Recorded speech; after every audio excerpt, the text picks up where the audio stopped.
जिस दिन college entrance exam खत्म हुआ उस दिन पूरी क्लास के सामने सूल ब्यूटी मुझे सीधे छोटे से ग्रोव में खींच ले गई। मैं कुछ रिएक्ट भी नहीं कर पाया था कि उसने अचानक मेरे होठों पर किस कर दिया। एक मीठी लड़की जैसी खुशबू मेरे मुंह में फैल गई। फिर उसकी आवाज कांपने लगी जैसे वो रोने वाली हो। वो बोली, क्यों? मैं तुम्हें अपना दिल दे दूंगी, मेरे पास जो कुछ भी है सब तुम्हारा होगा, बस तुम एक बात मान लो, मेरी जिंदगी तुम्हारी है। उसकी बात सुनकर मैं एकदम हैरान रह गया। असल में उसकी माँ बीमार थी और उन्हें तुरंत सर्जरी के लिए 6 लाख की जरूरत थी। 6 लाख मेरे जैसे अमीर और निकम्मे रीस लड़के के लिए ये सिर्फ आधे महीने के पॉकेट मनी जितना था। लेकिन मैंने बिना एक सेकंड सोचे उससे मना कर दिया। एक टॉपर आइस क्वीन का दिल सच में कीमती लगा है। अफसोस मैं प्यार पर विश्वास नहीं करता। मेरे माता पिता ने पारिवारिक फायदे के लिए शादी की थी और 20 साल से ज्यादा समय से परफेक्ट कपल होने का नाटक कर रहे हैं। क्या उनके पास दिल है? शायद, लेकिन उनका दिल शादी के बाहर किसी और के पास है। इसलिए मुझसे दिल की बातें मत करो, मैं इस पर भरोसा नहीं करता। मैं सीधा खड़ा हुआ और उसके सामने जाकर रुक गया। मैं उससे पूरे एक सिर जितना लंबा था। मैं उसकी पलकों की हर कंपी और उन पर टंगे चमकते आंसुओं को साफ देख सका था। मैं अपना हाथ आगे बढ़ाया, वो एकदम जम गई और इंस्टिंक्टिवली अपनी आंखें बंद कर ली। मेरी उंगली ने हल्के से उसके माथे पर टपली मारी। बेल का शरीर तन गया। उसने आंखें खोली और मुझे खोई हुई नजरों से देखने लगी। मैंने हाथ वापस खींच लिया। उसकी आंखों में देखते हुए एक एक शब्द बोलना शुरू किया। वेल, अभी इसी वक्त एक बात साफ कर लो, क्या तुम चाहती हो कि मैं तुम्हारा फायदा उठाने वाला कमीना बनूं, या फिर तुम चाहती हो कि मैं एक अच्छा इंसान बनकर तुम्हारी मदद करूं? वो पूरी तरह से स्तब्ध रह गई। वो खाली नजरों से मुझे देखती रही। उसका दिमाग जैसे पूरी तरह हैंग हो गया था। लेकिन मैं इंतजार करता रहा। मैं बस उसे देखता रहा। आखिरकार उसे बात समझ आ गई। उसके तनाव से भरे कंधे तुरंत ढीले पड़ गए। बेल ने बहुत छोटी सी उम्मीद के साथ मच्छर की आवाज जितनी धीमी आवाज में कहा, प्लीज मेरी मदद करो। मैंने सीधे सिर हिला दिया। नहीं, मैं कोई चैरिटी नहीं। मेरे पास बहुत पैसा है लेकिन मैं उसे वहाँ खर्च नहीं करता जहाँ उसकी जरूरत नहीं। 6 लाख में मैं दर्जनों नेपोलियन पेस्ट्री खरीद सका हूँ। उसकी आंखों में मौजूद उम्मीद तुरंत निराशा में बदल गई। उसे टूटने के कगार पर देखकर मेरे अंदर की थोड़ी सी क्रूरता भी गायब हो गई। मैंने अपना लहजा बदल लिया। लेकिन मैं ना तो कमीना बनना चाहता हूँ और ना ही अच्छा इंसान। हम बिजनेस पार्टनर बन सके। तुम्हारे ग्रेड्स अच्छे हैं, तुम वही हो जिसे लोग एक प्रॉमिसिंग स्टॉक कहते हैं, इसलिए मैं तुम्हें ये पैसा एक पर्सनल इन्वेस्टमेंट के तौर पर उधार दे सकता हूँ। 6 लाख मैं अभी इसी वक्त तुम्हें ट्रांसफर कर सकता हूँ। उसकी आंखें अविश्वास और खुशी से चमकी। लेकिन मेरी एक शर्त, 10 साल बाद तुम मुझे 10 लाख वापस दोगे। तुम्हारे लिए ब्याज ज्यादा नहीं है, ये मुश्किल नहीं होना चाहिए, और साथ ही 1 महीने बाद होने वाले एंट्रेंस एग्जाम में तुम्हें किसी टॉप यूनिवर्सिटी में एडमिशन लेना होगा। ये साबित करने का पहला कदम होगा कि तुमने पैसा लौटाने की क्षमता है, और यही इस इन्वेस्टमेंट की रिस्क कंट्रोल क्लॉज भी है। वो इस शर्त को ऐसे पकड़ लेती है जैसे डूबते इंसान को आखिरी सहारा मिल गया हो। वो तेजी से सिर हिलाने लगी, मानो उसे डर हो कि कहीं मैं अपना फैसला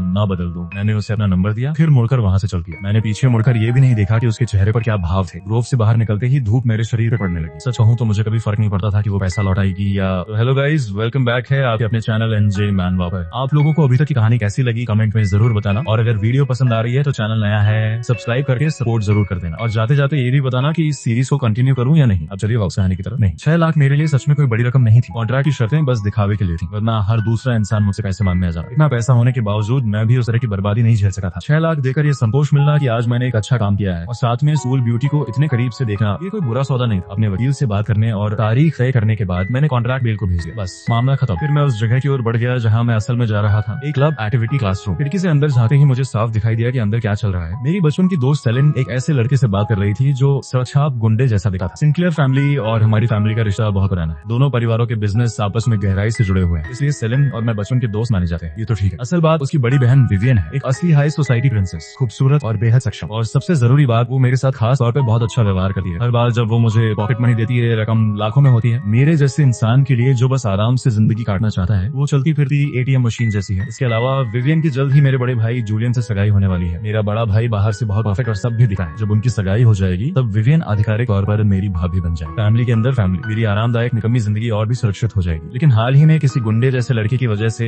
सेलिन के नंबर गिरने लगे थे। वो क्लास में टॉप करती थी लेकिन अब सीधे मिडिल रैंक तक पहुंच गई थी। जब विवियन ने खास तौर पर मुझसे इस बारे में बात की तब मुझे समझ आ गया कि अब मुझे खुद इस मामले को संभालना पड़ेगा। आखिर मैंने उनका पैसा लिया हुआ है तो उनके लिए कुछ करना तो बनता है। मैं दरवाजा खोलता, उससे पहले ही एक लड़का अंदर से निकलकर सीधे मुझे टकरा गया। वो 2 कदम पीछे लड़खड़ा आ गया। उसकी आंखें बेइज्जती और कड़वाहट से भरी हुई। मैं उसे पहचानता था, एक गरीब स्टूडेंट जिसे पहले सेलिन स्पॉन्सर किया करती थी। उसके अच्छे नंबर आते थे और वो काफी सीधा साधा लड़का था। उसके चेहरे को देखकर मैं समझ गया कि मामला क्या है। शायद वही पुरानी कहानी, जिस लड़की ने उसकी मदद की वो उसी से प्यार कर बैठा, लेकिन लड़की किसी सड़छाप लड़के के पीछे चली गई। मैं हल्का सा मुस्कुराकर सिर हिला देता हूँ। बच्चा अभी बहुत छोटा है। हम जैसे अमीर लोगों के लिए पैसा खर्च करना अक्सर सिर्फ एक आदत होती है, स्टेटस दिखाने का तरीका। इसका मतलब ये नहीं कि हम कोई संत होते हैं। अगर सच में किसी का एहसान चुकाना है तो खुद ऊपर उठो और उससे फायदा वापस देकर चुकाओ। दुनिया ऐसे ही चलती है, बीच में भावनाएं डालोगे तो सिर्फ दर्द मिलेगा। मैं उसे नजरअंदाज करके आधा खुला दरवाजा धक्का देकर खोल देता हूँ। अंदर सेलिन डोरियन के साथ बातें कर रही थी। वो इतनी जोर से हंस रही थी कि पूरा शरीर हिल रहा था। लेकिन जैसे ही उसने मुझे देखा उसकी मुस्कान जम गई, उसकी भौहें सिकुड़ गई। थकान और चिढ़ से भरी आवाज में वो बोली, क्यों? तुम यहाँ क्या कर रहे हो? या तुम भी मुझे डोरियन से दूर रहने के लिए समझाने आए हो? मैं पहले ही बता देती हूँ, अपना समय बर्बाद मत करो। तुम निकम्मे एशफोर्ड यंग मास्टर, तुम अपनी खुद की जिंदगी तक नहीं संभाल सकते। मुझे सीख देने का हक तुम्हें किसने दिया? मुझे बिल्कुल गुस्सा नहीं आया, असल में मुझे हंसी आ रही थी। मैं बोला, मैं तुम्हें समझाने नहीं आया हूँ, मैं सिर्फ ये जानना चाहता हूँ कि सिंक्लेयर फैमिली की इतनी अच्छी लड़की अचानक इस तरह के लड़के पर कैसे फिदा हो गई। सेलिन की आवाज में तिरस्कार भर गया। तुम क्या जानो, डोरियन तुम जैसे नकली अमीर लोगों जैसा नहीं है। वो असली जिंदगी जीता है, वो आजाद है। उसने डोरियन का हाथ पकड़ लिया। उसके चेहरे पर लगभग पूजा जैसी भावना थी। यही असली जिंदगी है। तुम लोगों की नियमों वाली जिंदगी बहुत बोरिंग है, सांस लेने लायक भी नहीं। फिर उसने उंगली मेरी तरफ कर दी, और खासकर तुम थे ना पढ़ाई कर सके हो, ना पार्टी करना ढंग से आता है, एशफोर्ड होने के अलावा तुम्हारे पास है ही क्या? तुम पूरी तरह बेकार हो। मैंने सिर हिलाया, अब मुझे सब समझ आ गया था। ओह, तो ये जवानी का जोश है। सेलिन को लगा कि उसने मुझे जवाब दे दिया है। उसके चेहरे पर घमंडी मुस्कान आ गई। डोरियन भी अब मुझसे कम डरता हुआ दिख रहा था, लेकिन अगले ही पल मैंने डोरियन को एक लात मारकर जमीन पर गिरा दिया। फिर मैं सेलिन के सामने खड़ा हो गया। अब होश आया, मेरी नजर पड़ते ही वो अनजाने में एक कदम पीछे हट गई। डोरियन जमीन पर दर्द से कराह रहा था, उसकी आंखों में साफ डर दिखाई दे रहा था। मैं उसके पास जाकर खड़ा हो गया। तुम्हें तो असली जिंदगी जीना पसंद था ना? तुम्हें आजादी पसंद थी? चलो बताओ, अभी कैसा लग रहा है? काफी आजाद महसूस कर रहे हो? डोरियन दर्द से पसीने में भीगा हुआ था। वो एक शब्द भी नहीं बोल पाया। सेलिन मुझे पीछे खींचने आई, लेकिन मेरी नजर पड़ते ही वहीं रुक गई। अभी तो बहुत एवर दिखा रहे थे, अब जो क्यों हो? डोरियन कांप रहा था, उसमें जवाब देने की भी हिम्मत नहीं थी। अचानक मुझे ये सब बहुत बोरिंग लगने लगा। इतनी सी हिम्मत है और अमीर लड़की को पटाने निकले हो? मैंने कांपती हुई सेलिन का हाथ पकड़ा और उसे सीधे शहर के पश्चिमी इलाके में ले गया। वो जगह पूरे शहर की सबसे बदनाम जगहों में से मैं उसे कार से बाहर खींचकर एक गंदी सी गली में ले गया। पेशाब और सड़े हुए कचरे की बदबू सीधे चेहरे पर लगी। सेलिन ने वहीं उल्टी कर दी। मैंने गली के मुहाने पर खड़े कुछ गुंडों की तरफ इशारा किया जो आपस में गालियां दे रहे थे। मेरी आवाज बर्फ जैसी ठंडी थी। देखो, यही है तुम्हारी असली जिंदगी। काफी असली है, काफी आजाद है। अगर तुम्हें इतना पसंद है तो अभी इसी वक्त तुम्हें इनके पास छोड़ सकता हूँ। सेलिन का चेहरा तुरंत सफेद पड़ गया। वो डर के मारे मेरा हाथ पकड़कर रोने लगी। मैं गलत थे, प्लीज घर चलते हैं। उसी समय मेरी नजर गली के दूसरे छोर पर गई। वहाँ एक जाना पहचान चेहरा दिखाई दिया, डोरियन। जब मैं ध्यान नहीं दे रहा था, वो लंगड़ाते हुए भाग रहा था। मैंने उसका पीछा करने की जरूरत नहीं समझी। ऐसे कचरे पर समय बर्बाद करने का कोई मतलब नहीं था। सेलिन ने भी उसे भागते हुए देख लिया। उसके चेहरे का सारा रंग उड़ गया। उसकी सारी कल्पनाएं उसी भागती हुई पीठ के साथ टूट गई। वो रोना भी भूल गई, बस खाली आंखों से खड़ी रह गई, जैसे उसकी आत्मा ही निकल गई हो। मैंने उसे वापस कार में बैठाया। पूरे रास्ते उसने एक शब्द नहीं कहा। जब हम सिंक्लेयर हाउस पहुंचे तो वो खुद दरवाजा खोलकर अंदर चली गई, एक भूत की तरह। मैं कार से नहीं उतरा। मैंने ड्राइवर से गाड़ी घुमाने को कहा और घर वापस आ गया। उस शाम मेरे फोन पर एक मैसेज आया, विवियन का था। क्यों? धन्यवाद। मैंने सिर्फ एक यू आर वेलकम स्टिकर भेज दिया, बस बात खत्म। जैसा मैंने सोचा था, अगले 2 दिनों तक सिंक्लेयर हाउस पूरी तरह शांत रहा। वो मेरे पीछे नहीं आया। मुझे पता था कि मेरी होने वाली भाभी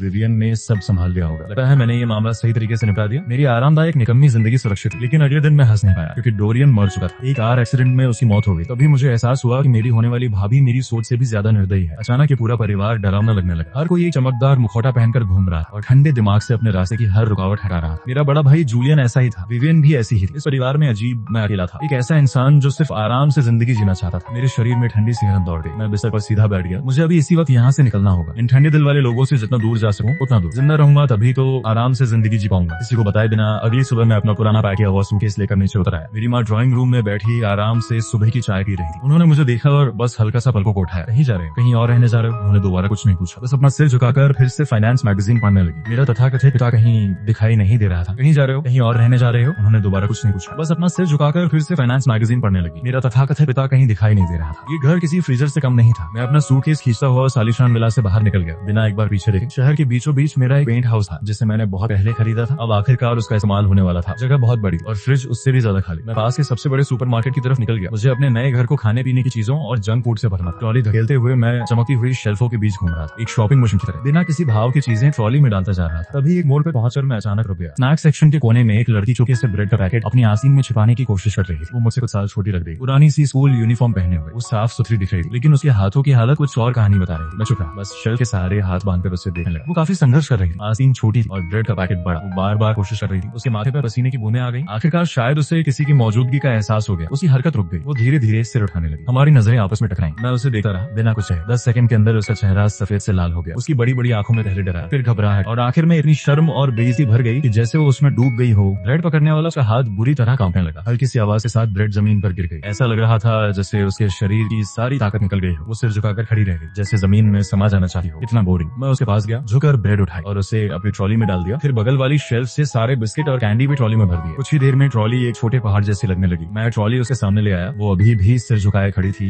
जैसे किसी फैसले का इंतजार कर रही हो। मैंने अपने जूते की नोक से उसके पुराने कैनवास जूते को हल्का सा छुआ, फिर सपाट आवाज में पूछा, खाने के लिए पैसे नहीं है? उसका शरीर कांप गया। फिर उसने धीरे से सिर हिलाया, लेकिन अगले ही पल जैसे उसे कुछ याद आया, उसने तेजी से सिर ना में हिलाना शुरू कर दिया। अब मैं थोड़ा चिढ़ने लगा। क्या मेरे साथ माइंड कर रही हो? कभी सिर हिला रही हो, कभी मना कर रही हो, आखिर बात क्या है? बोलो। मेरी आवाज थोड़ी सख्त हो गई। वो सहम गई। फिर अचानक उसने सिर उठाकर मेरी तरफ देखा। उसकी आंखें लाल थी और आंसुओं से भरी हुई। उसने मुंह खोला, लेकिन उसके गले से सिर्फ कुछ अस्पष्ट आवाजें निकली। साथ ही वो हाथों से कुछ समझाने की कोशिश करने लगी। मैं एकदम रुक गया। उसी पल मेरे दिमाग में एक ख्याल आया, गूंगी। उसके घबराए हुए और बेबस चेहरे देखकर मेरी सारी झुंझलाहट तुरंत गायब हो गई। उस पल मुझे लगा कि मैं सच में बहुत बड़ा बेवकूफ हूँ। वो वाला बेवकूफ जिसकी याद रात अचानक आए तो खुद को थप्पड़ मारने का मन करे। मैंने कुछ नहीं कहा, बस मुड़ा और एक दूसरी ट्रॉली उठा ली। फिर उसमें लंबे समय तक चलने वाला खाना बहाना शुरू कर दिया। उसके बाद मैं दोनों ट्रॉलियां धकेलते हुए उससे पीछे आने का इशारा करने लगा। उसे अभी भी समझ नहीं आ रहा था कि क्या हो रहा है। मुझे समझाने का नहीं था। मैंने बस उसकी कलाई पकड़ी और उसे चेकआउट काउंटर की तरफ ले गया। पेमेंट करने के बाद सारे बैग मैं खुद उठा रहा। वो मेरे पीछे छोटी सी पूंछ की तरह चल रही थी। उसके हाथों में सिर्फ सबसे हल्के स्नैक्स वाले बैग थे। सारा सामान मेरी स्पोर्ट्स कार में रखने के बाद मैंने उसे अंदर बैठने का इशारा किया। वो कुछ पल झिझकी, फिर पैसेंजर सीट का दरवाजा खोलकर बैठ गई। मैंने उससे उसके घर का पता पूछा। उसने मेरा फोन लिया। उसकी छोटी छोटी उंगलियां कुछ देर स्क्रीन पर चलती रही। आखिर उसने एक लोकेशन मार्क कर दी। शहर का पुराना इलाका, इतना जर्जर कि मैं आमतौर पर वहां से गाड़ी भी नहीं निकालता। मैंने कुछ नहीं कहा, बस कार स्टार्ट कर दी। पूरे रास्ते अजीब सी खामोशी रही। वो सिर झुकाए बैठी, उसके हाथ कपड़ों के कोने को कसकर पकड़े हुए। कार टूटी फूटी गलियों से गुजरती हुई आखिर एक ऐसे पुराने मकान के सामने रुकी जो किसी भी वक्त गिर सकता था। मैंने इंजन बंद किया। फिर हम दोनों सामान उठाकर अंदर जाने लगे। सीढ़ियां अंधेरी और नम थी। हर तरफ सीलन की गंध फैली हुई और एक ऐसी बदबू भी थी जिसे मैं पहचान नहीं पाया। वो मुझे तीसरी मंजिल तक लेकर गई। फिर एक पुराना उखड़ा हुआ लकड़ी का दरवाजा खुला। दरवाजा खुलते ही जड़ी बूटियों वाली दवाई की तेज गंध बाहर आई। कमरा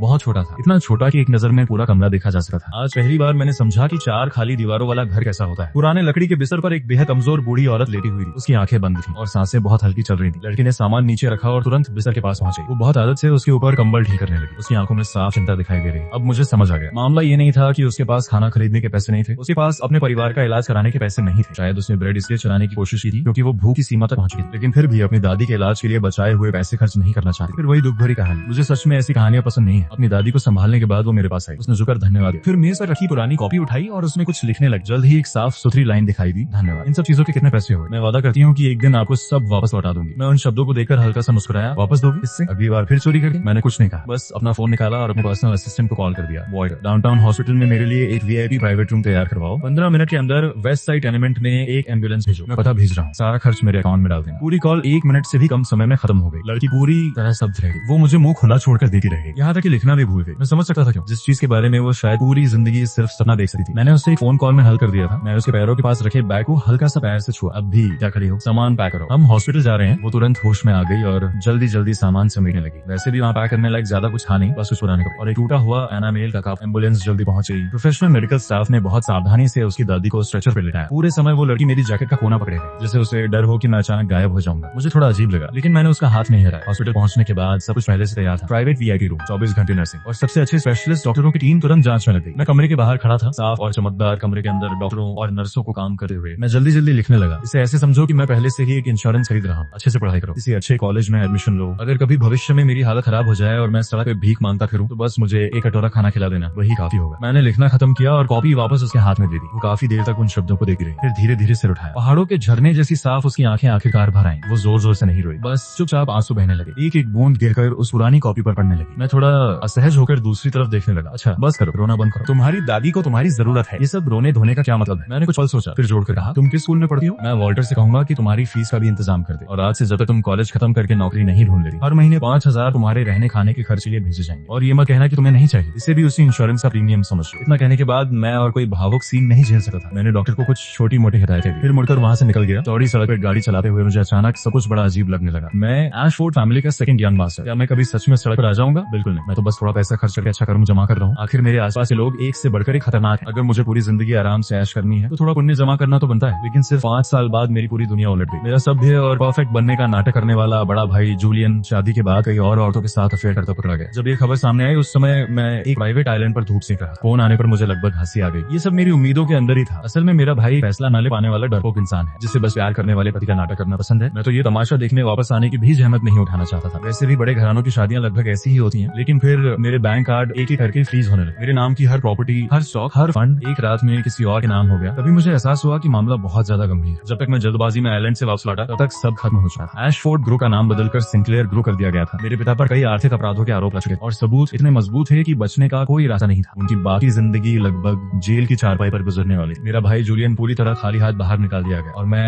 एक निकम्मा इंसान जो सिर्फ आराम से जीना चाहता था, मुझे भी नहीं छोड़ा गया। 20 साल में जो निजी बचत मैंने छुपा छुपा कर जमा की थी, उसका एक एक ऐसा गायब हो गया। मैं अपने ही पेंट हाउस के दरवाजे पर खड़ा था। मेरे सामने काले सूट पहने 2 बॉडीगार्ड बिना किसी भाव के रास्ता रोके खड़े। मेरा दिमाग सुन्न हो गया। रुको जरा विवियन, अगर तुम्हें बदला लेना था तो ठीक है, मेरे बेवकूफ भाई से लो, मुझे उससे कोई दिक्कत नहीं, लेकिन मेरे पिता को जेल भेजना और पूरे एशफोर्ड ग्रुप को खत्म कर देना। ये सब इसलिए, ये सोचकर मुझे फिर से गुस्सा आने लगा। क्या मैं किसी फीमेल लीड रिवेंज स्टोरी में जी रहा हूँ, जहाँ मैं सिर्फ एक साइड कैरेक्टर हूँ जो बिना वजह बदले की आग में झुलस गया? उसी समय दरवाजा खुल गया। विवियन मेरे पसंदीदा सोफे पर बैठी हुई, हाथ में वाइन का गिलास था जिसे वो धीरे धीरे भर रही। 5 साल बाद वो पहले से भी ज्यादा खूबसूरत और ज्यादा ठंडी लगी। उसके शरीर से निकलने वाला दबदबा ऐसा था कि सांस लेना मुश्किल हो। उसने मुझे देखा, फिर गिलास नीचे रख दिया और हल्की मुस्कान दी। क्यों तुम वापस आ गए? मैंने कुछ नहीं कहा, बस उसे घूरता रहा। वो धीरे धीरे मेरी तरफ चलकर आने लगी। फिर उसने हाथ बढ़ाकर मेरे चेहरे को छूना चाहा। मुझे ऐसे मत देखो, मैं भी ऐसा नहीं चाहती। मैंने सिर घुमा लिया। उसने अपना हाथ वापस खींच लिया, फिर धीरे से बोली, तुम्हारा भाई बहुत बेवकूफ था। मैंने उसे मौका दिया था, लेकिन उसने उसकी कदर नहीं की। विवियन ने सिर हिलाया। उसके चेहरे पर हल्की सी शरारत की मुस्कान आ गई। उसकी बात सुनकर मैं लगभग हंस पड़ा। कहीं डोरियन को तुमने खुद तो नहीं मरवाया था? उसके चेहरे की मुस्कान मुस्कान आखिर एक पल के लिए जम गई, बस एक पल के लिए। लेकिन मैंने देख लिया मेरे अंदर बची हुई आखिरी उम्मीद भी उसी पल खत्म हो गई, जैसा मैंने सोचा था। ये औरत शुरू से आखिर तक पागल थी, अपने मकसद के लिए कुछ भी कर सकती थी। मैंने मुस्कान हटा दी, बिना किसी भाव के उसकी तरफ देखा, फिर धीरे धीरे अपनी बीच वाली उंगली उठा दी। उसके चेहरे से मुस्कान का आखिरी निशान भी गायब हो गया। अब वहाँ सिर्फ बर्फ जैसी ठंडी बेरुखी थी। तुम्हें सच में समझ नहीं आया कि तुम्हारे लिए क्या अच्छा है? उसने हाथ हिलाया, फिर मेरी तरफ दोबारा देखा भी नहीं। दोनों बॉडीगार्ड तुरंत आगे बढ़े, एक एक ने मेरा हाथ पकड़ लिया, जैसे किसी मुर्गे को उठाते हैं वैसे मुझे उठा लिया गया और मेरे ही घर से बाहर फेंक दिया गया। खाली गलियारे में खड़ा मैं खुद पर हंस पड़ा। अगर मैं सच में उसकी बातों पर भरोसा करके उठ जाता तो जिस दिन वो मुझसे ऊब जाती शायद मुझे ये भी पता नहीं चलता कि मैं कैसे मरा। मुझे अच्छी तरह पता था कि मैं उसका मुकाबला नहीं कर सका। मेरे पिता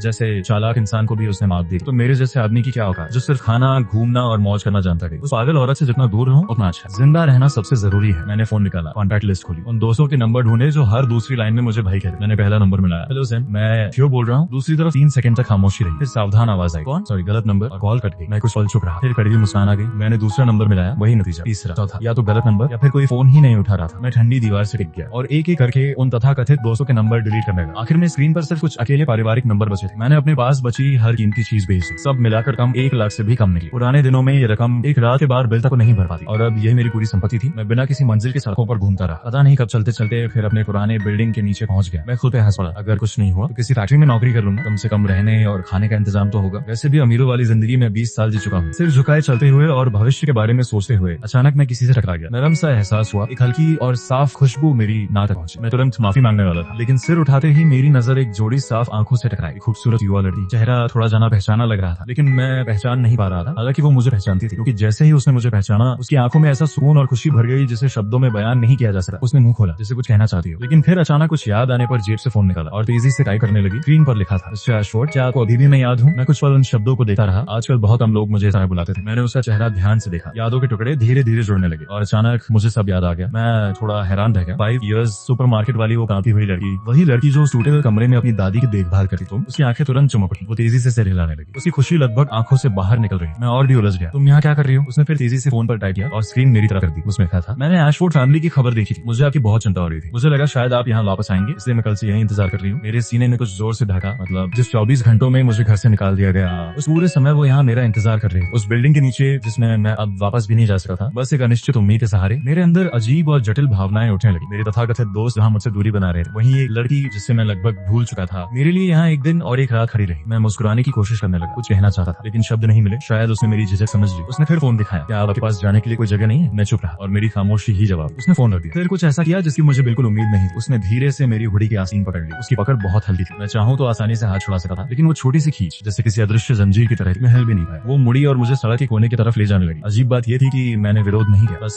उसके पीछे चलता गया। कुछ देर बाद हमें छोटी सी बेकरी के सामने पहुंचे। अंदर से गर्म रोशनी बाहर आ रही। साइन बोर्ड पर लिखा था, ग्लिमर बेकरी। दुकान बंद थी, लेकिन अंदर की लाइटें अभी भी जल रही। उसने दरवाजा खोला, फिर मेरी तरफ मुड़कर अंदर आने का इशारा किया। दुकान छोटी थी, लेकिन बेहद साफ सुथरी। हवा में मक्खन और गेहूं की खुशबू फैली हुई थी। वो काउंटर के नीचे से एक फाइल निकाल कर लाई, फिर उसमें से पीला पड़ा हुआ कागज निकाला और मेरे सामने रख दिया। मैंने देखा, वो वही कागज था जिसमें मैंने 5 साल पहले लिखा था, अगर कभी मैं सड़क पर भीख मांगता दिखूं तो बस मुझे कटोरा खाना खिला देना। उसने पहले उस लाइन की तरफ इशारा किया, फिर मेरी तरफ, फिर खुद की तरफ और फिर अपनी दुकान की तरफ। उसकी आंखें बेहद गंभीर थी, जैसे वो कोई पवित्र वादा पूरा कर रही हो। फिर वो मुड़ी, ओवन से एक गर्म क्रोइसा निकाला और मेरी तरफ बढ़ा दिया। उसमें ना दया ना सहानुभूति, बस एक सीधी और सच्ची भावना। अब मेरी बारी। मैंने ब्रेड ली और एक और खाया। इसका स्वाद उन महंगे खाने जैसा नहीं था जो मैं पहले खाया करता था, लेकिन इससे एक अजीब सी शांति मिल रही थी। मैंने उससे देखा, फिर पूछा, यहाँ नौकरी मिल सकती है? वो कुछ पल के लिए रुक गई, फिर उसके चेहरे पर चमकदार मुस्कान खिल उठी। वो तेजी से सिर हिलाने लगी। उसी दिन मेरी जिंदगी का पहला आधा हिस्सा खत्म हो गया और दूसरा आधा हिस्सा इस छोटी सी दुकान ग्लिमर बेकरी से जुड़ गया। और मेरी बॉस बनी एक शांत गूंगी लड़की, जिससे मुझे लगा था कि शायद जिंदगी में फिर कभी मुलाकात नहीं होगी। उसका नाम एलिस था। मैंने जो पैसे उसे दिए थे और उसकी अपनी बचत दोनों मिलाकर उसने कॉलेज खत्म करने के बाद ये बेकरी खोली। दुकान छोटी थी, लेकिन कारोबार अच्छा चल रहा था। पड़ोस के लोग भी उसका काफी ख्याल रखते थे, खासकर इसलिए क्योंकि वो अक्सर जानबूझकर कुछ ब्रेड खरीदते और थोड़ी देर उससे बातें करते रहते। एक अकेली लड़की के लिए जिंदगी आसान नहीं होती। अब उसके पास एक मददगार था। ये देखकर अच्छा लग रहा था। मैं छोटे भालू वाली अप्रन पहनकर खड़ा रहता और बड़ी मुश्किल से ताजा टोस्ट ट्राई करता। ये सब सुनकर मेरे अंदर कोई खास भावना नहीं होती थी, सुकून जरूर मिलता था। मैं तो ऐसा निकम्मा आदमी हूँ जिसे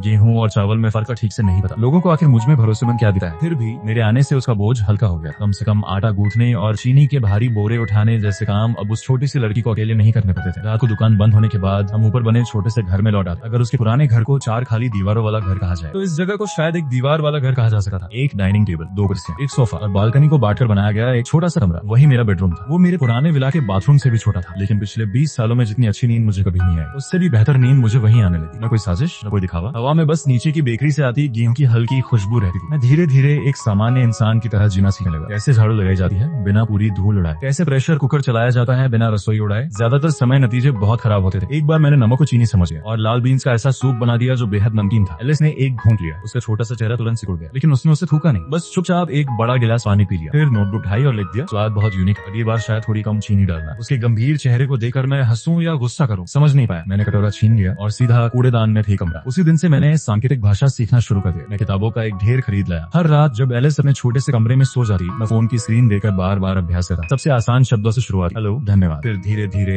आज तुमने बहुत मेहनत, गुड नाइट। एक दिन मैंने बहुत अटपटे इशारों में उसे गुड मॉर्निंग कहा। वो कुछ पल के लिए जमसी गई, फिर उसकी शांत आंखों में ऐसी चमक आ गई जैसे किसी ने उनमें तारा डाल दिया हो। वो भी तुरंत हाथ उठाकर जवाब देने लगी और पूरी गंभीरता से जवाब दिया। उसी पल मुझे महसूस हुआ पिछले 20 सालों में जो भी किया उसमें से कुछ भी मुझे इतना सार्थक नहीं लगा था। दिन ऐसे ही गुजरने लगे, एक के बाद एक, और धीरे धीरे सब बेहतर होता गया। मैं जो ओवन तक इस्तेमाल नहीं कर सकता था, अब ऐसा बेकिंग अप्रेंटिस बन गया था जो आसानी से क्रीम फेंट सकता था और सजावट भी कर सकता था। दुकान का कारोबार लगातार बढ़ता गया। हमने बगल वाली दुकान भी ले ली और बेकरी का आकार बड़ा हो गया। मेरे बैंक अकाउंट में भी कुछ पैसे जमा होने लगे, बहुत ज्यादा नहीं, लेकिन इतने जरूर कि मैं कहीं और किराए का घर ले सकता था। कई बार मैंने एलिस से इस बारे में बात करने की सोची, लेकिन हर बार शब्द गले में ही अटक गए। मैं जाऊंगा भी कहाँ, आऊंगा क्या? अकेले रहना कोई मजेदार बात नहीं थी और उसके लिए भी अकेले सब संभालना आसान नहीं था। मैं उसकी मदद कर सकता हूँ, है ना? मैंने खुद को कई तरह के बहाने दिए और फिर बिना किसी शर्म के वहीं रहना जारी रखा। एलिस ने भी कभी इस बारे में कुछ नहीं कहा, जैसे उसने मेरी मौजूदगी को स्वाभाविक रूप से स्वीकार कर लिया हो। मैं प्यार पर भरोसा नहीं करता। मेरे पिता, मेरा भाई दोनों ही सबसे बड़े उदाहरण हैं कि प्यार पर भरोसा नहीं करना चाहिए, लेकिन एलिस के साथ जो शांति मिलती थी मैं उसका आदी हो चुका था। मैंने सिर झटक दिया। इन उलझे हुए विचारों को दिमाग से निकालने की कोशिश। लगभग दोपहर होने वाली। एलिस के लिए लंच बनाने का समय हो गया था। मैं अपना एप्रन उतार रहा था और ऊपर जाने ही वाला था कि दरवाजा खुला। एक परिचित शख्स अंदर आया। तेज कद वाला, प्रोफेशनल सूट, बेहतरीन मेकअप, सलीके से बंधे हुए बाल और एक सफल बिजनेस वुमन की पूरी आभा। वो बेल थी। 5 साल बाद गरीब से जुड़ी उसकी झिझक और असुरक्षा पूरी तरह गायब हो चुकी थी। अब वो पुरानी यूनिफॉर्म वाली स्कूल ब्यूटी नहीं थी जिसने कभी मुझसे मदद मांगी। अब वो परिष्कृत थी, आत्मविश्वासी थी और बेहद सलीकेदार दिखती थी। उसके पीछे एक युवा आदमी खड़ा था, उम्र लगभग 20-22 साल, सूट और टाई पहने हुए, किसी नए कॉलेज ग्रेजुएट जैसा। जिस तरह वो मुझे देख रहा था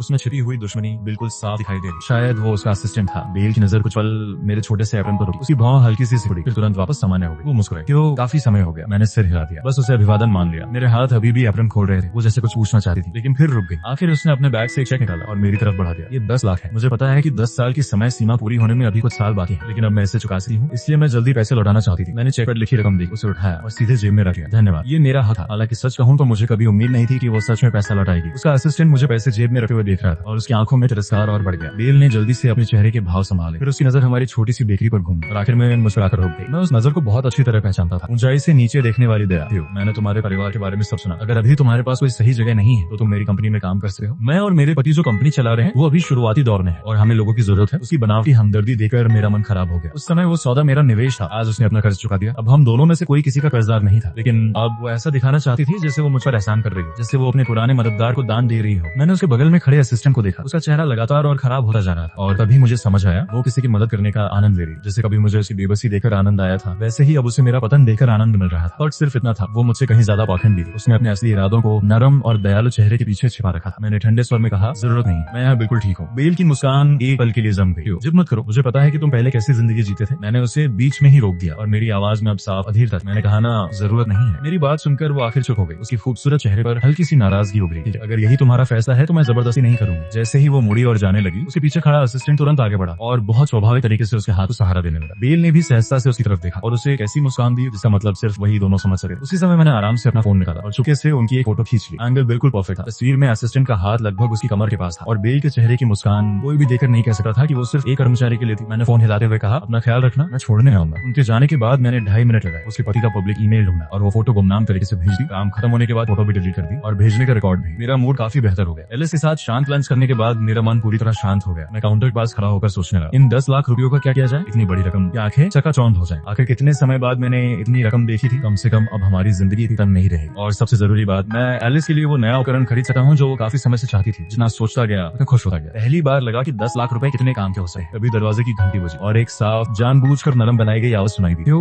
मैंने मुड़कर देखा, सामने सेलिन खड़ी थी। मैं हल्का सा हैरान हुआ। आज तो पुराने जान पहचान वालों का दिन चल रहा था। अगर मुझे सही याद है उसके पति मार्कस को मरे हुए 2 साल भी नहीं हुए थे। क्या काम है? मैंने बिना किसी भाव के काउंटर से टिके हुए पूछा। उसने अपने होठ आए, आंखें नम हो गई। वो वही भाव था, कुछ कहना चाहती हूँ लेकिन कह नहीं पा रही। आखिर उसने धीरे से कहा, मैं तुमसे मिलना चाहती। मैं लगभग हंस पड़ा। मिस सिंक्लेयर, इस बार कौन सा नाटक चल रहा है? उसकी आंखें तुरंत लाल हो गई, जैसे मैंने उसके साथ भी बहुत बड़ा अन्याय कर दिया हो।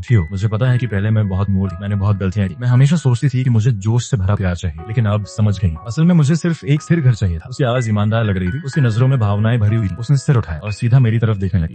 चलो फिर से शुरुआत करते हैं। मुझे पता पता है कि तुम किन हालात से गुजर रहे हो। मेरी बहन ने बहुत ज्यादा कर दिया, लेकिन कोई बात नहीं, अब मैं तुम्हारा ख्याल रख सकती हूँ। उसकी आवाज में दया भी थी और ऊपर से नीचे देखने वाला अहंकार भी। मैं मन ही मन हंसा। सुधर चुकी लड़की वाला किरदार अभी भी जारी था, लेकिन एक बात साफ रखो, हमने शुरुआत कब की थी? मैंने आंखें घुमाने की इच्छा बड़ी मुश्किल से रोकी। मेरे दिमाग में कुछ साल पहले का दृश्य उभर आया। उसकी भव्य शादी, वो गरीब छात्र मार्कस। शादी के मंच पर रोते हुए सेलिन ने कहा था मार्कस उसकी जिंदगी की रोशनी है और वो उसे हमेशा प्यार करेगी। उस वक्त मैं नीचे बैठा था और मार्कस को देखकर मेरे दिमाग में सिर्फ एक ख्याल आया था, ये आदमी गया काम से। और सच में 2 साल भी नहीं बीते थे कि सेलिन बोर हो गई। जब शादी का जोश खत्म हुआ और जिंदगी रोजमर्रा की बन गई तो उसका दिल भी बदल गया। फिर कोई नया आदमी उसकी जिंदगी में आ गया, लेकिन बेचारा मार्कस इतना भी कमजोर नहीं था। उसके पास सबूत, वो अपने लिए लड़ना चाहता था और फिर वो मर गया। मैं नहीं मानता कि दुनिया में इतने संयोग होते हैं। ये लगभग निश्चित था कि इसके पीछे विलियम का हाथ था। मैं वर्तमान में वापस आया और सेलिन को देखा। वो अभी भी अपना भावुक अभिनय कर रही थी। मेरे होठों की मुस्कान और गहरी हो गई। सेलिन, क्या तुम्हें लगता है कि दुनिया के सारे आदमी बेवकूफ होते हैं? उसका चेहरा तुरंत कठोर हो गया। मैंने धीरे से कहा, तुम्हारे पति का अंतिम संस्कार बहुत भव्य था। मैंने खबर देखी थी, तुम ऐसे रो रही थी जैसे दिल टूट गया हो। जो भी देखता भावुक हो जाता। मैं थोड़ा रुका, फिर मुस्कुराया। लेकिन अफसोस, अगर मैंने उसी रात होटल के बाहर तुम्हें किसी खूबसूरत आदमी के साथ हाथ में हाथ डाले अंदर जाते न देखा होता तो शायद मैं भी विश्वास कर लेता। एक पल में उसके चेहरे का रंग उड़ गया। ओह हाँ, वो आदमी भी ज्यादा दिन नहीं टिक पाया, बिल्डिंग से कूदकर मर गया था, है ना? सेलिन कांप उठी। मैं धीरे धीरे उसके करीब गया और उसकी आंखों में देखते हुए बोला, सेलिन तुम थकी नहीं हो? हर दिन मास्क पहनकर, हर दिन नया नाटक, तुम्हें खुद से घिन नहीं आती? मेरे दबाव में वो पीछे हटी जब तक उसकी पीठ दरवाजे से नहीं टकरा गई। उसका पूरा शरीर कांप रहा था, पतझड़ में कांपे पत्ते की तरह।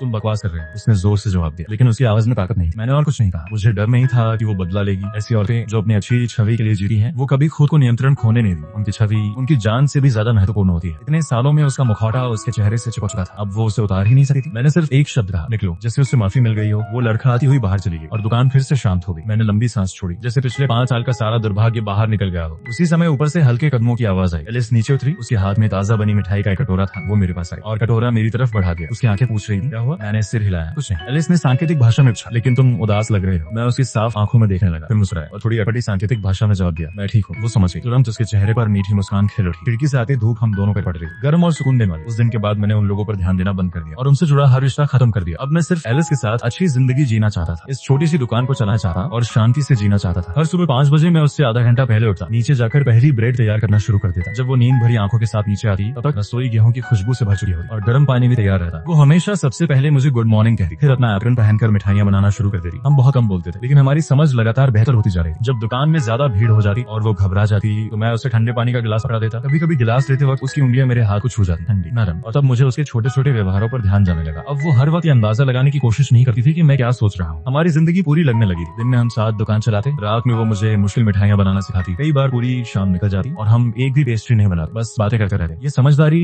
ये अपनापन मुझे सुरक्षित महसूस कराने लगा। धीरे धीरे मैं एक बात पर गंभीरता से सोचने लगा। मैं उससे शादी करना चाहता था। मैं अभी भी प्यार पर भरोसा नहीं करता, लेकिन अब मुझे लगने लगा था कि कुछ लोग बस एक दूसरे के लिए बने हुए। मैं बस उसके साथ ऐसे ही पूरी जिंदगी बिताना चाहता था। 3 महीने बाद मैंने उससे अपने दिल की बातें दी। सही कहूँ तो मैंने उससे प्रपोज कर दिया। उस दिन उसका जन्मदिन था। मैंने चुपके से पूरी दुकान सजाई थी। शाम को जब वो सीढ़ियों से नीचे उतरी तो पूरी बेकरी मोमबत्तियों की रोशनी से जगमगा रही थी। वो सीढ़ियों के नीचे खड़ी रह गई, पूरी तरह स्तब्ध, और अपने मुंह पर हाथ रख लिया। मैं उसके पास गया, एक घुटने पर बैठ गया और जेब से हीरे की अंगूठी निकाल ली। एलिस, मुझे खूबसूरत बातें करना नहीं आता। मैं समंदर और पहाड़ों जैसी कस्मों पर भरोसा भी नहीं करता, लेकिन मैं तुम्हारे साथ ये दुकान चलाना चाहता हूँ उस दिन तक जब हम दोनों चल भी न सकें। क्या तुम मुझसे शादी करोगी? उसकी आंखों से आंसू टूटे हुए मोतियों की माला की तरह गिरने लगे। एक के बाद एक वो जोर जोर से सिर हिलाने लगी, फिर अपना हाथ मेरी तरफ बढ़ा दिया ताकि मैं अंगूठी पहना सकूं। अंगूठी थोड़ी बड़ी थी क्योंकि उसका हाथ बहुत पतला था, लेकिन उसने अपनी मुट्ठी कसर बंद कर ली, जैसे वो उसे गिरने नहीं देना चाहती हो। मैंने उसे अपनी बाहों में भर लिया। उसके बालों की हल्की खुशबू मेरी सांसों में घुल गई। उसी पर मुझे अचानक महसूस हुआ जैसे मेरी पिछली 20 साल की जिंदगी सिर्फ उसे मिलने की तैयारी। हमारी शादी बहुत साधारण थी, न कोई बड़ा आयोजन, न कोई भव्य समारोह, बस पड़ोसी, कुछ पुराने दोस्त और कुछ सहपाठी जिनसे आज भी अच्छे संबंध थे। मैं कोई दिखावा नहीं करना चाहता था। मैं बस एलिस को एक सही और सुंदर शादी देना चाहता था। शादी से एक दिन पहले मैं नाई के पास गया, अपने बाल ठीक करवाए और एक अच्छा सूट खरीदा। एलिस की वेडिंग ड्रेस हमने साथ मिलकर चुनी थी। जब उसने पहली बार उसे पहनकर देखा तो ऐसा लगा जैसे वो खुद रोशनी बिखेर रही हो। मैं ट्रायल रूम के बाहर खड़ा था, आईने में उसे देख रहा और सब कुछ अवास्तविक लग रहा था। इतनी खूबसूरत लड़की सच में मुझसे शादी करने वाली। शादी का दिन बहुत अच्छे से बीता। दादी और काफी बेहतर थी। वो व्हील चेयर पर बैठकर हमारी शादी में आई। उन्होंने मेरा हाथ पकड़ा और धीमी आवाज में कहा, हमारी एलिस का ख्याल रखने के लिए धन्यवाद। मैं थोड़ा झेप गया, असल में वो मेरा ख्याल रखी है। अंगूठियां बदलने का समय आया। एलिस का हाथ हल्का कांप रहा था। मैंने उसका हाथ पकड़ लिया और उसके कान में धीरे से कहा, घबराओ मत, ये बस एक रस्म है। वो तुरंत हंस पड़ी और उसकी सारी घबराहट गायब हो गई। पुजारी ने मुस्कुराकर पूछा, मिस्टर थियो एशवुड, क्या आप मिस एलिस को अपनी पत्नी के रूप में स्वीकार करते हैं, चाहे अमीरी हो या गरीबी, बीमारी हो या स्वास्थ्य? क्या आप उनसे प्रेम करेंगे और उनकी रक्षा करेंगे? मैंने बिना झिझक जवाब दिया, हाँ करता हूँ। फिर पुजारी ने एलिस की तरफ देखा, मिस एलिस, क्या आप मिस्टर थियो एशवुड को अपने पति के रूप में स्वीकार करती हैं, चाहे अमीरी हो या गरीबी, बीमारी हो या स्वास्थ्य? क्या आप उनसे प्रेम करेंगी और उनका सम्मान करेंगी? एलिस बोल नहीं सकती, लेकिन उसने पूरे जोर से सिर हिलाया। फिर सांकेतिक भाषा में कहा, मैं स्वीकार करती हूँ। पुजारी एक पल के लिए रुक गया। उसे समझ नहीं आया कि क्या करे।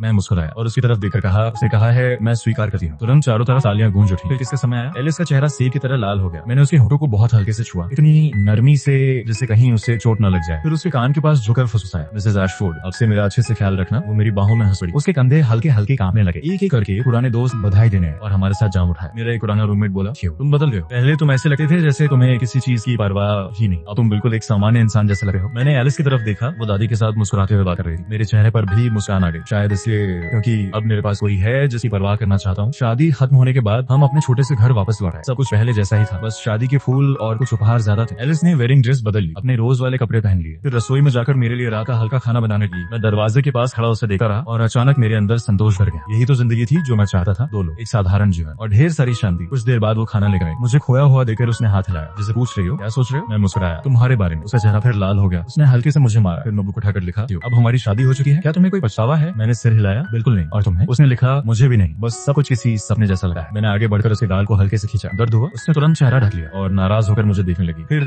नोटबुक में लिखा, ये सपना नहीं है और मैं तुमसे प्यार करती हूँ। जब एलिस ने ये शब्द लिखे तो उसकी उंगलियां हल्का कांप रही। पीली गर्म रोशनी में उसकी पलकें बारिश से भीगे तितली के पंख जैसी लग रही। मैं उन शब्दों को देखता रह गया और अचानक मेरे सीने में कुछ जोर से धड़का। ये स्कूल वाले प्यार जैसा धड़कता दिल नहीं था, न ही पैसे लुटाने से मिलने वाला अहंकार, बल्कि एक गहरी शांति, एक ठोस सहारा जिसे मैंने पहले कभी महसूस नहीं किया था। मैंने उसके हाथ से पेन ले लिया, नोटबुक बंद कर दी और जानबूझकर सख्त चेहरा बनाकर कहा, मिसेस एशफोर्ड, इतनी रात को ऐसी बातें लिख रही हो, क्या मुझे पूरी रात जगाने का इरादा है? वो घबरा गई, जल्दी जल्दी हाथ हिलाने लगी, फिर सांकेतिक भाषा में बोली, नहीं, मैं इसे लिखना चाहती थी। मैंने हल्की सांस छोड़ी और उसे अपनी बाहों में खींच लिया। मेरी ठोड़ी उसके सिर पर टिक गई। मुझे पता है मेरी बाहों में उसका शरीर शांत हो गया। उसकी सांसें मेरी गर्दन को हल्के से छू रही। उसी पल मुझे एहसास हुआ, एशफोर्ड की दौलत, विवियन, बेल और अतीत की सारी चीजें, इन सब की कीमत मिलाकर भी उतनी नहीं थी जितनी कीमत उस पल की थी जो अभी मेरे पास था। लेकिन किस्मत को शायद यही पसंद है, जब इंसान सबसे ज्यादा खुश हो तभी उसे ठोकर देना। शादी के बाद की जिंदगी तंदूर में फूलती हुई ब्रेड जैसी गर्म, सुकून भरी और उम्मीदों से भरी हुई। हम सुबह 4 बजे उठ जाते, आटा तैयार करते और 6 बजे तक पहली खेप रोइसा की तैयार हो जाती। पूरी दुकान मक्खन की खुशबू से भस जाती। एलिस मुझे आइसिंग पाई करना सिखाती थी। मेरे हाथ बहुत अनाड़ी थे, क्रीम हमेशा इधर उधर फैल जाती, लेकिन वो कभी नाराज नहीं होती। वो मेरा हाथ पकड़कर धीरे धीरे हर स्टेप सुधारती। दोपहर में जब दुकान में कम ग्राहक होते तो वो काउंटर पर ही झपकी ले लेती। डिस्प्ले विंडो से छन कर आती धूप उसके चेहरे पर छोटे छोटे उजाले बिखेरती। मैं अक्सर उसे सोते हुए देखते देखते खो जाता। ये लड़की इतनी साफ और मासूम कैसे हो सकी है, जैसे इस गंदी दुनिया ने उसे कभी छुआ ही ना हो। लेकिन कीचड़ आखिर किसी न किसी दिन उछल कर आता ही है। एक बरसाती रात दुकान बंद होने से ठीक पहले कुछ नशे में धुत आदमी कांच का दरवाजा धक्का मारकर अंदर घुसा। सबसे आगे था ब्रूनो, इलाके का बदमाश। पहले भी कई बार प्रोटेक्शन मनी वसूलने था और हर बार मैंने उसे झाड़ू लेकर भगा दिया था। अब वो शराब की बदबू मारता हुआ दरवाजे के पास रखा गमला लात मारकर गिरा देता है और घमंडी आवाज में चिल्लाता है, एक गूंगी लड़की बाहर निकल। एलिस उस समय दिन का हिसाब देख रही थी। आवाज सुनते ही उसने सहज रूप से मेरी तरफ देखा। मैंने उससे अपने पीछे कर लिया और बेलन उठा लिया। मुसीबत ढूंढ रहा है। ब्रूनो अपने पीले दांत दिखाकर हंसा। यंग मास्टर एशफोर्ड अब खुद को बहुत बड़ा आदमी समझने लगा है। सुना है तूने एक गूंगी लड़की से शादी कर ली। मैं और मेरे लड़के जश्न मनाने एक ड्रिंक ले आए हैं। उसके पीछे खड़े गुंडे जोर जोर से हंसने लगे। उनकी नजरें एलिस पर टिकी हुई। इतनी गंदी की देकर ही घिना। मैंने बेलन और कसकर पकड़ लिया, यहाँ से निकल जा। वाह, बहुत प्रोटेक्टिव हो रहे। वो एक कदम और आगे बढ़ा। उसकी शराब भरी सांस सीधे मेरे चेहरे पर पड़ी। दुकान चलानी है या नहीं? उसी समय एलिस मेरे पीछे से बाहर आई। उसके हाथ में ताजा बनी कुकीज का डिब्बा था। वो जबरदस्ती मुस्कुराई और इशारों से उन्हें गिफ्ट की तरह देने लगी। उस पल मेरे दिल में जैसे सुई चुभ गई। ये बेवकूफ लड़की हमेशा सोचती है कि दयालुता से क्रूरता पिघल जाती है। ब्रूनो ने एक झटके में डिब्बा उड़ा दिया। कुकीज पूरे फर्श पर बिखर गई। ये बकवास कौन खाता है? उसने हाथ बढ़ाकर एलिस की कलाई पकड़ने की कोशिश और उसी पर मेरा धैर्य टूट गया। मैंने पूरा जोर लगाकर बेलन उसके ऊपर दे मारा। उसके बाद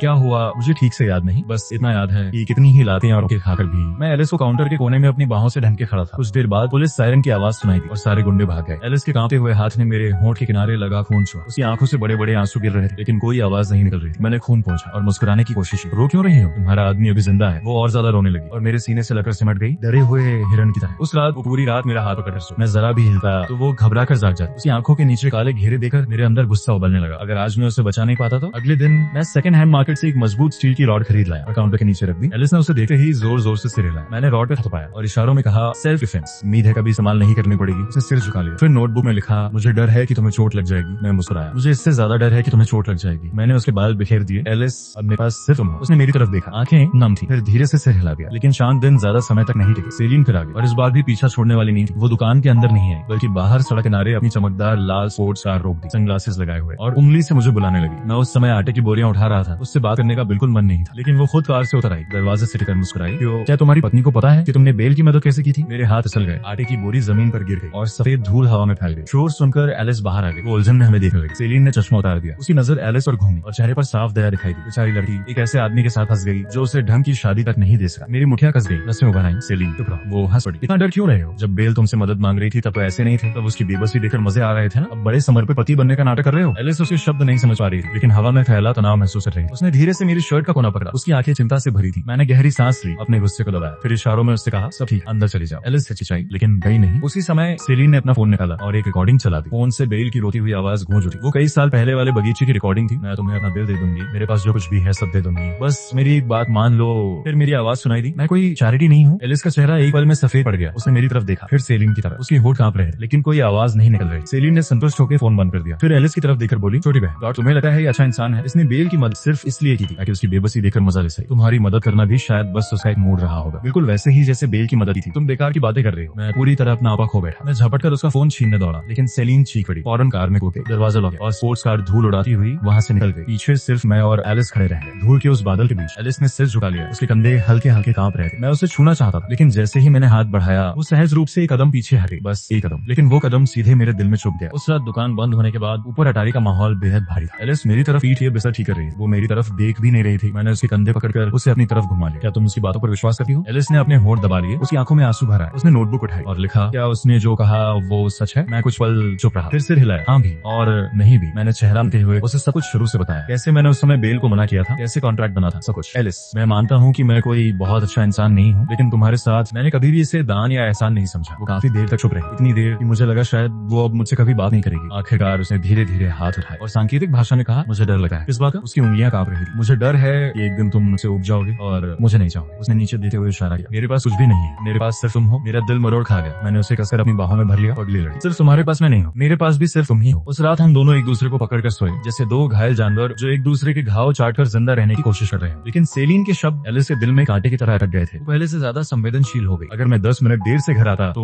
वो बेचैन हो जाता। अगर कोई महिला ग्राहक मुझसे ज्यादा देर बात कर लेती तो वो चुपचाप दूर चली जाती। मैं सब देखा था लेकिन समझ नहीं पा रहा था कि इसे ठीक कैसे करूं। फिर एक रात मैं अचानक नींद से जाग गया। मेरे बगल की जगह खाली थी। मैंने उसे पूरे घर में ढूंढा और आखिरकार बालकनी में पाया। वो कोने में बैठी चांदनी में चुपचाप रो रही। मैं उसके पीछे जाकर बैठ गया और उसे पीछे से अपनी बाहों में भर लिया। उसका शरीर पहले तंग गया, फिर धीरे धीरे ढीला पड़ गया और उसने अपना चेहरा मेरी छाती में छिपा लिया। एलिस, मैं तुम्हें एक कहानी सुनाता हूँ। मैंने उसे अपने माता पिता के बारे में बताया, अपने भाई और विवियन के बारे में बताया, उस चमकदार दुनिया के पीछे छिपी सड़ान के बारे में बताया। मैं पहले कभी भावनाओं पर विश्वास नहीं करता था। मुझे लगता था सब कुछ सिर्फ लेन देन है, लेकिन तुम अलग हो। मैंने उसके आंसू धीरे से पूछे। तुमने मुझे महसूस कराया कि जिंदा रहने में अभी भी कुछ इंसानियत बाकी है। चांदनी में उसने सिर उठाया। उसकी आंखें पानी में डूबे काले कांच जैसी लग रही। उसने हाथ बढ़ाया, मेरी भौहों को छुआ, मेरी आंखों को, मेरी नाक को और आखिर में मेरे होठों पर रुक गई। फिर वो धीरे धीरे करीब आई और बहुत बहुत हल्के से मुझे चूम लिया। उस चुंबन में कोई इच्छा नहीं, कोई लालसा नहीं थी। वो वैसा था जैसे पहली बर्फ हथेली पर गिरी है। मैं कुछ पल के लिए जड़ हो गया, फिर मैंने भी उसे चूम लिया। उस चुंबन के साथ कुछ अंदर ही अंदर पिघल गया। सेलिन द्वारा बोया गया कांटा खामोशी से बाहर निकल गया। जिंदगी फिर से शांत होने लगी, लेकिन खतरा हमेशा छाया में छुपा रहता है। एक दोपहर एक अनचाहा मेहमान दुकान में आया। वो थी विवियन। 5 साल बाद वो पहले से भी ज्यादा प्रभावशाली लग रही थी। उसका महंगा सूट इस छोटी बेकरी में बिल्कुल अलग दिखाई दे रहा था। इस बार वो अकेली आई थी, कोई बॉडीगार्ड नहीं। जैसे ही उसकी नजर एलिस पर पड़ी, उसकी आंखों में ठंडी जांच दिखाई दी। तो यही जिंदगी चुनी है तुम, इस तरह की जगह में चक्कर, एक गूंगी लड़की के साथ घर घर खेलते हो। मैं तुरंत एलिस के सामने खड़ा हो गया। जो कहना है साथ हो। विवियन खुद कुर्सी खींचकर बैठ गई। तुम अब भी बहुत भोले हो। हाल ही में मुझे तुम्हारी प्यारी पत्नी के बारे में कुछ दिलचस्प बातें मिली और उसके अतीत के बारे में भी। एलिस ने मेरा हाथ कसकर पकड़ लिया। विवियन ने अपना पर्स खोला और एक पुरानी पीली पड़ चुकी फोटो निकालकर मेज पर रख दी। तस्वीर में एक जवान दंपति था। मर्द का चेहरा कुछ हद तक एलिस से मिलता था और औरत अपनी गोद में एक बच्ची लिए हुई थी। विवियन ने एलिस की तरफ देखा। उसके होठों पर ठंडी मुस्कान थी। तुम्हारी दादी ने तुम्हें कभी नहीं बताया? तुम्हारे माता पिता बीमारी से नहीं मरे, उनकी मौत कार एक्सीडेंट में हुई। वो कुछ पल रुकी, फिर धीरे से बोली, और जिसने उन्हें मारा था उसका नाम था हैरोल्ड एशफोर्ड।